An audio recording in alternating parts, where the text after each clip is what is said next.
Garrett Blevins here with an overview of day 2 of the peaking program. Pretty much what this had was some light squats and some deadlift singles.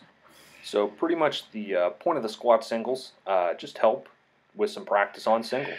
This is with 80%, and so it should be lightweight, it should move pretty fast. But at the same time, it should still be heavy enough to where you're having to brace and you're having to use competition form. This is after squatting on 2 days previous and doing triples at 90 or 87 to 90%. And so on this day, this is about 80%, but it still felt decently heavy. Not super bad, no form breakdown, no speed changes throughout the lift, but some of these reps were certainly faster than others. And it was interesting to do the singles and then practice that bracing and do all those things that I need to do when I'm in competition.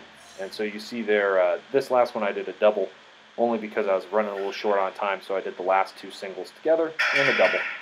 But speed was pretty good on those. Now the I don't know if it was a disappointment, it was a learning experience, I suppose, with deadlifts. Deadlifts did not feel great today. This is the first time I've been deadlifting with the sumo stance on the Rogue Ohio power bar, which is a stiffer bar, which is also a little grainier, and I'm dealing with some hand health issues. I've got this one spot on one of my hands where the skin keeps splitting. It's not a callus tear, it's actually the skin splitting apart, kind of like a paper cut. And so I'm trying to decide if what I should do about that. I think I'm going to just use straps maybe for most of my reps except for my top set next week, and just make sure it's healed up by the time competition comes. I did use straps for a couple of the sets on this day. Now here I'm doing about 87.5% of my best sumo pull for singles. And I don't know what RPE I would say these should have been at.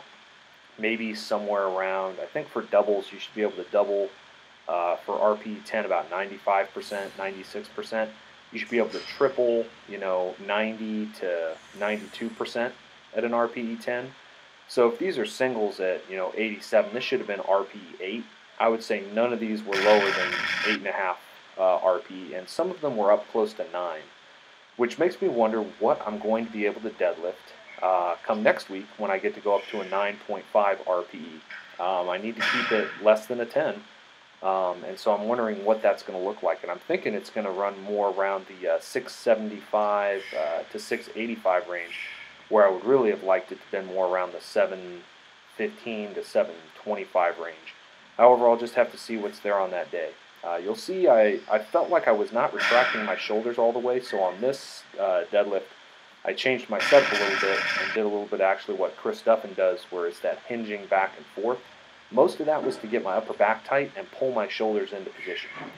Throughout this training cycle, I felt like on my sumo pulls that my shoulders have just been a little bit too far forward, and I haven't been able to retract all the way. Some of that may be due to some increase in muscle mass due to the rowing and maybe also some of the bench gains that I've made.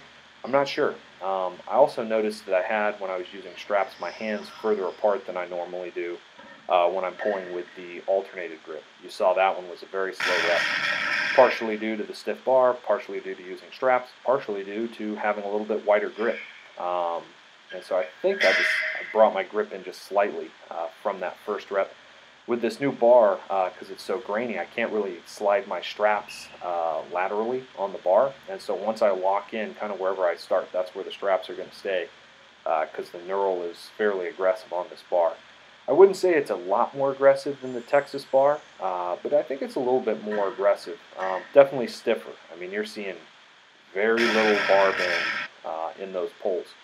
And so I'm trying to factor that in as well, switching bars halfway through the training cycle. Definitely your strength levels are going to be different, and I'm wondering if this was actually closer to 90 or 92% instead of the 87% that I was looking for because of the bar change. Might be a factor. In any case, I did get through them. This is my last pull. Definitely consistent speed through the whole pull, but I would like it to be faster off the floor. However, with a stiffer bar, that's not always possible.